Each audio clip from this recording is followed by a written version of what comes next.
오늘은 차명재산과 관련된 얘기를 좀 해볼까 하는데요. 차명재산은 내 재산을 부모님이나 아니면 자녀나 배우자 명의로 해두는 것을 의미하죠. 제가 상속세 신고를 하다 보면 10건 중 한두 건 정도가 이런 차명재산이 문제되곤 하는데요. 옛날에는 세무사님이 이렇게 해도 괜찮다던데, 혹은 뭐 가족 명의로 해놓으면 세금도 줄어들고 좋다던데요. 이렇게들 이제 말씀을 많이 하세요. 그런데 이렇게 다른 사람 명의로 해둔 차명 예금, 차명 주식, 차명 부동산은 나중에 상속세 조사와 세금 폭탄으로 돌아올 수 있습니다.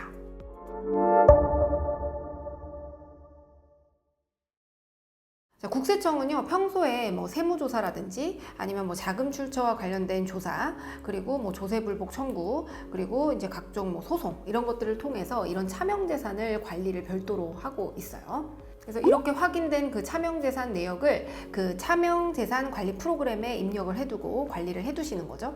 특히 2010년 전후로 해서 이제 금융정보분석원 FIU 많이 들어보셨을 거예요. 여기서는 이제 고액 현금 거래가 있으면 의심 거래 내역이 있다 이렇게 되면 이거를 국세청에 보고를 하고요. 법원에서도 이제 부동산과 관련해서 이제 명의신탁 소송이라든가 이런 내역들이 있게 되면 자동으로 이제 국세청에 보고하도록 그렇게 되어 있습니다. 그래서 세무조사를 받을 가능성이 있다든지 자금 출처 조사를 받는다든지 아니면 이런 명의신탁과 관련해서 소송을 받을 가능성이 있다든지 이런 경우는 반드시 이제 차명재산에 대해서 대비를 해두시고 걸릴 가능성이 높다 이렇게 보셔야 돼요. 차명재산에는 대표적으로 예금, 부동산, 주식이 있는데요. 부동산을 차명으로 해두는 거는 사실 요즘 많이 없어요. 왜냐면 이 부동산을 차명으로 해두게 되면 명의를 빌린 자와 빌려준 자 모두 처벌을 받죠.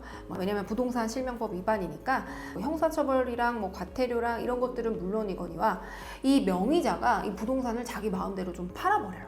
스틸하는 이런 경우가 굉장히 많죠.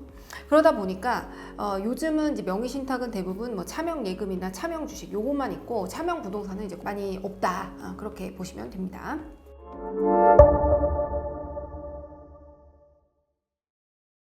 상속세 신고를 할 때 제가 가장 많이 문제가 됐던 케이스는 바로 이 차명 예금인데요. 차명 예금이라고 하는 것은 예금의 실제 소유주와 명의자가 다른 것을 의미합니다. 이렇게 차명 예금을 운영하는 경우는 두 가지인 경우죠. 첫 번째는 세금을 회피하기 위해서입니다. 금융재산을 분산시켜 놓으면은 금융소득에 대한 종합과세, 금융소득이 늘어나면 이자나 배당소득이 늘어나면 이게 종합소득세의 합산과세가 되는데 이 금융소득 종합과세를 피할 수 있어요. 그런 부분도 있고 또 사업에서 탄로한 자금이 있어서 이거를 가족들한테 분산해서 넣어둔다든지 이런 경우가 있습니다. 그리고 두 번째는요, 부모님이 노령이거나 아니면 어디가 아프시기 때문에 가족들이 대신해서 관리를 하게 되는 건데요. 이런 경우에는 이제 생활비나 병원비나 각종 공과금 같은 것들을 내기 위해서 배우자나 아니면 자녀가 아픈 부모님을 대신해서 돈을 가지고 와서 이제 관리를 하는 케이스죠. 첫 번째 케이스는 이제 의도적인 탈세에 해당이 되죠. 세금 탈루에 대한 어떤 의지가 있었기 때문에 이제 당연히 처벌을 받아야 마땅하지만 두 번째 케이스 같은 경우에는 세금에 대한 무지와 편의에서 비롯되는 경우가 굉장히 많습니다. 부모님이 만약에 갑작스럽게 돌아가셨다? 그럼 두 가지 모두 문제가 되죠. 왜냐하면 이제 상속이 개시되면 상속 개시일 전 10년 이내에 모든 거래 내역이 조사 대상으로 포함이 되고요. 부모님의 통장에서 자녀나 배우자 명의로 금액이 오갔을 것이기 때문에 이때 차명 예금은 걸릴 수밖에 없어요. 그래서 이런 차명 예금이 밝혀지면 어떤 문제가 있을까요? 당연히 증여세 과세 문제가 있죠. 그래서 2013년부터 이제 상속증여세법이 개정이 되면서 차명 예금이 적발이 되면 증여로 추정을 합니다. 이 명의자에게 증여를 한 것으로 보는 거죠. 증여세를 피하려면 이 예금 명의자가 실제 소유주가 아니다 라고 하는 거 우리가 입증을 해야 돼요. 그래서 예금 인출에 대한 권한이 없고 이자 수령에 대한 권한이 없으며 이 계좌를 내가 좌지우지할 수 없어요. 사실 우리 부모님 통장이기 때문에 부모님이 저는 시키는 대로만 이 통장을 관리할 수 있어요. 이걸 입증해야 되는데 사실 이걸 입증하기가 굉장히 어렵습니다. 그리고 여기서 끝나는 게 아니라요. 차명예금 자체는 이제 금융실명법 위반이기 때문에 형사처벌도 받고 과태료도 있고 합니다. 그리고 차명계좌로 이자소득세를 그동안 내왔을 거잖아요. 그렇기 때문에 나중에 발각이 되면은 이제 종합소득세도 또 기존에 내가 이자소득을 안 낸 분은 이자소득을 다 추징이 되는 소득세와 이제 가산세까지 부과가 되는 거죠. 결국에 부모님이 편찮으시든 뭐 세금을 피할 목적이든 아무 생각 없이 차명예금을 운영해서는 안 됩니다. 상속세 신고를 하기 전에 미리 이것을 좀 정리를 하고 우리가 상속세 신고에 대비를 해서 문제가 되지 않도록 미리 정리해 두셔야 돼요. 저희 그 상속세 조사했을 때 이제 배우자분이었는데 남편분이 치매였고, 그래서 남편분이 치매이기 때문에 이제 은행에 가는 것 자체가 굉장히 어려워요. 그래서 남편분의 계좌에 있는 돈을 와이프한테 옮겨서 이걸 가지고 뭐 생활비도 지출하고 또 병원비라든지 뭐 간병비라든지 이런 것들 지출을 했죠. 배우자가 이제 지출했던 사실들, 그러니까 생활비로 쓰였다. 그 사실들을 저희가 입증을 해서 결국에는 이제 이게 차명 계좌다라고 주장을 했고요. 차명 계좌는 이제 상속재산에 포함이 되죠. 그래서 그게 이제 차명 계좌로 인정을 받았었는데 증여세 과세를 피하긴 했었는데, 또 같은 케이스에서 배우자한테 차명예금을 맡기면 그건 대부분 인정을 해주는 그런 경우가 많아요. 근데 만약에 아버지가 치매여서 자녀가 아버지 계좌에 있는 돈을 빼와서 그거를 관리했다, 이거는 인정을 받기가 어려운 경우가 많습니다. 어떤 배우자분은 남편 그 차명 예금을 가지고 막 주식 투자를 한 거예요. 그래서 주식을 운용하고 또 거기서 수익도 나고, 이렇게 주식 투자를 한 행위는 굉장히 적극적인 재산에 대한 인출과 처분 행위가 있었다, 이렇게 보고 사실은 그 차명예금을 인정하지 않고 배우자한테 이제 입금된 시점에 증여로 봐서 증여세를 과세한 사례도 있습니다. 다양한 케이스가 있다 보니까 정말 차명예금은 반드시 좀 미리 정리를 해서 문제가 되지 않도록 대비를 해 두셔야 돼요.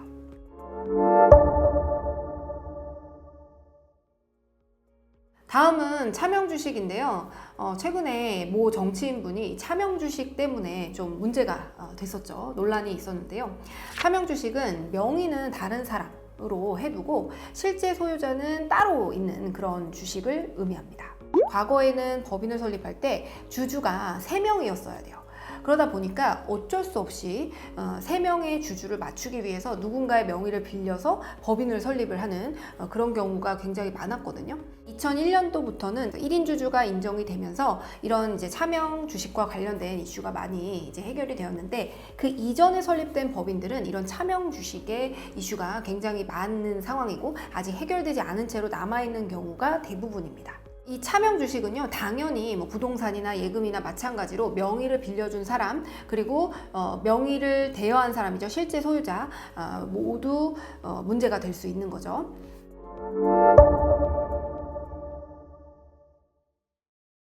자, 그러면 차명 주식은 왜 위험할까요?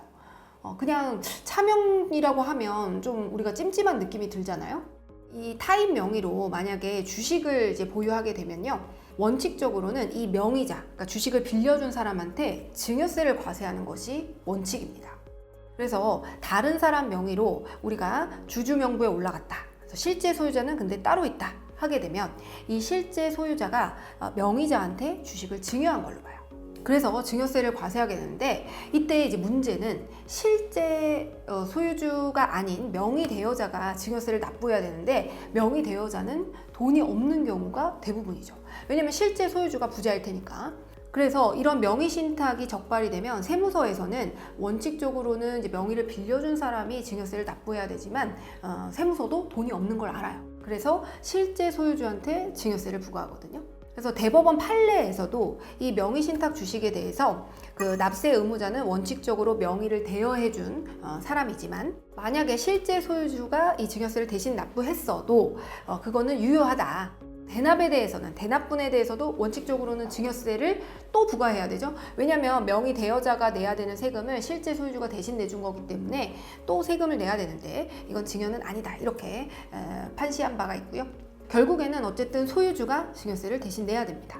근데 이 문제가, 증여세는요 언제까지 부과를 할 수 있냐면 사실 여러분들이 대부분 만약에 우리가 세금을 안 내면 한 5년만 버티면 된다, 뭐 이런 얘기 들어보셨을 거예요. 그래서 일반적인 뭐 소득세나 법인세나 이런 것들은 국세를 부과할 수 있는 기간, 즉 세금을 추징할 수 있는 기간이 보통은 5년이에요. 증여세 같은 경우에는 15년이란 말이죠. 그렇기 때문에 굉장히 이제 기간이 길고요. 15년 동안 안 걸려야 돼요. 근데 제가 최근에 저희가 이제 회계 감사를 했던 업체 중에 한 곳은 이 15년을 채우기 1, 2개월 전에 세무조사가 나왔어요. 어떻게 걸렸는지는 잘 모르겠어요. 그런데 어쨌든 국세청에서는 모니터링을 하고 끝까지 버티다가 가장 마지막에 조사가 나옵니다. 그래야 가산세가 제일 많겠죠. 그래서 명의신탁 주식이 있으면 빨리빨리 원래 소유주한테 이제 환원을 하는 것이 바람직합니다. 물론 이제 국세청에서 안 들키고 넘어가겠지 뭐 이렇게 생각을 하실 수도 있는데 문제는 또 있어요. 세무서에는 안 들켜서 세금은 안 냈다 이렇게 한번 가정을 해보죠. 근데 이제 문제는 뭐냐면은 명의대여자가 사망을 하는 거죠. 그럼 이 명의대여자는 명의대여자 이름으로 주식이 되어 있는데 이걸 자녀한테 물려줄 수밖에 없잖아요. 상속재산에 포함을 시켜서 신고를 해야 된단 말이죠. 그럼 이게 명의대여자의 자녀들한테 넘어가요. 그럼 자녀들한테 사실은 너희 아버지가 내 명의를 그동안 빌려줬던 거다. 이 주식은 내 거다. 이렇게 주장을 해도 그 자녀들 입장에서는 이 회사의 주식 가치가 굉장히 높고 회사가 굉장히 건실하다 하게 되면 다른 생각을 품게 돼요. 아버지가 유언으로 이 주식은 내 친구의 주식이다. 이렇게 얘기하고 돌아가셨다고 하더라도 증빙이 없게 되면 내 주식이라고 주장할 가능성이 굉장히 높죠. 그래서 그때 가서 이제 환원을 하기란 하늘의 별 따기가 됩니다. 세대가 넘어가면 사실 주식을 가져오기가 쉽지가 않아요. 그래서 차명 주식은 반드시 실제 소유자와 명의대여자가 살아있는 기간에 만약에 돌아가셨다면 그 돌아가신 거에 대한 상속세 신고 기한까지는 최소한 전부 다 정리를 하셔야 됩니다. 환원을 하는 방법은 크게 두 가지가 있는데요. 첫 번째는 우리가 차명 주식인 것을 인정하는 방법입니다. 그래서 당초 차명 주식이 명의신탁되었다라고 하는 증빙을 국세청에 제출하는 거죠. 최초에 자본금을 납입할 때 실제 소유주가 납입을 했다든지 그 다음에 명의신탁과 관련한 약정서가 있다든지 이런 증빙을 통해서 국세청에 자진 신고를 하고 명의신탁 주식이라고 하고 다시 가져오는 그런 방법이 있겠고요. 자, 두 번째는 우리가 실제 소유자가 명의대여자한테서 주식을 사오는 방식이 있습니다. 사실은 내 주식이긴 하지만 명의대여자한테 돈을 주고 사오는 거죠.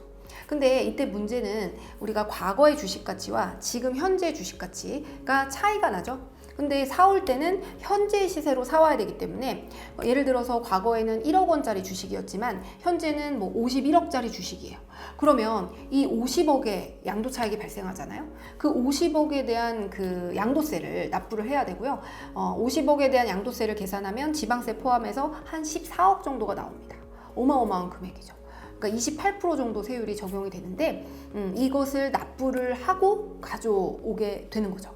그래서 이 세금 효과가 엄청나잖아요. 그래서 그 전에 이 명의신탁 주식들을 가져올 때는 그냥 단순히 가져오는 것보다는 그 전에 주식 가치를 좀 낮추고 좀 쪼개서 가져오는 방법으로 그렇게 진행을 해야 되거든요.